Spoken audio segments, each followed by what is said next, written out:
Buenos días. Hoy traemos algo que es más que una frase, es un párrafo de Nelson Mandela, el luchador por la independencia de su país, de Sudáfrica del Sur, luchador contra el racismo, contra el apartheid, que vivió en cárcel durante muchos años. Bueno, iba a ser el preso político más antiguo del mundo, fue un preso político, porque nunca realizó acciones violentas, estaba en contra de la violencia.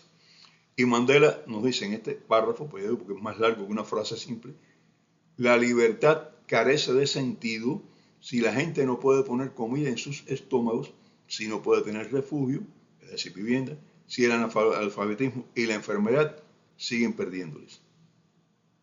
La repito, la libertad carece de sentido. O sea, ser libre, ¿para qué?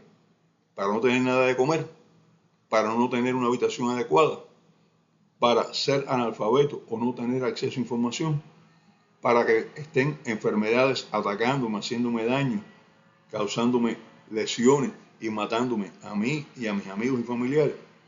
¿Vale la pena ser libre para eso? No ser libre, no ser libre. La libertad necesita también de condiciones materiales adecuadas. Necesita que las personas reciban una alimentación adecuada.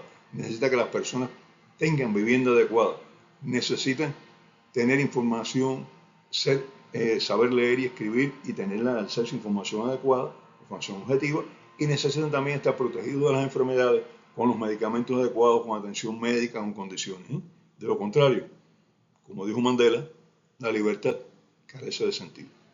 Si usted no tiene comida suficiente, si sus condiciones de vivienda no son adecuadas, si no tiene acceso a información libre o no sabe leer o escribir, si no tiene condiciones de salud e higiene adecuadas, si las enfermedades se empresan de usted y de los suyos, la libertad carece de sentido. No vale la pena ser libre. Mandela lo dejó bien claro, además del pensamiento de Mandela. Yo admiro mucho a Mandela por muchas razones. La primera razón es que se negó siempre a aceptar la violencia como vía para eliminar el apartheid. La segunda, que se sacrificó.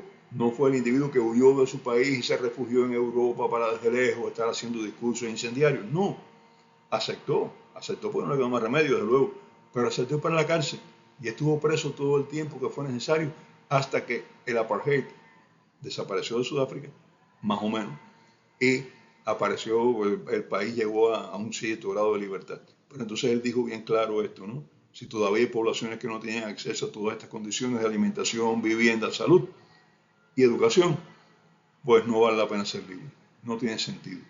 Y luchó por esto. Pero además admiro a Mandela por otra razón. Mandela llegó al poder, como es lógico, ¿no? Mandela era el líder más importante del pueblo sudafricano, un pueblo muy mezclado, donde están los africanos descendientes de los Boers holandeses, después llegaron los ingleses, colonizaron el país, están las poblaciones africanas más o menos autóctonas. Digo más o menos porque realmente la mayor parte de los pueblos africanos fueron llegando a Sudáfrica en momentos determinados, migraron de otros lugares hacia Sudáfrica, excepto los bosquimanos, que sí son de esa misma región, que es un tipo de, no es una raza, es un grupo étnico. Bueno, pues entonces él luchaba por un país unido donde todos fueran iguales, donde todas las condiciones fueran adecuadas, pero como él mismo decía, la libertad carece de sentido si no tenemos además los bienes materiales que deben ir unidos a ellos, si no tenemos las condiciones de salud, las condiciones de higiene, las condiciones de alojamiento. ¿Qué es la libertad sin nada de eso? Algo sin sentido. Somos libres cuando no podemos disponer de la alimentación adecuada, somos libres cuando no tenemos educación e información, somos libres cuando no tenemos sanidad. Yo creo que no. Somos esclavos de un sistema que nos está destruyendo. Y esa es la realidad que Mandela decía. Bueno, pero como les decía, Mandela llegó al poder, pero lo que más admiro yo de Mandela, además de su resistencia a la lucha violenta, fue que cuando él consideró que ya él había hecho lo que tenía que hacer, dejó el país en manos de otros, renunció al poder. Y renunciar al poder es algo tan difícil, pero tan difícil, que es uno de los dos rasgos principales, los tres rasgos principales que admiro de Mandela. Bueno, pues muchas gracias por su atención hasta aquí.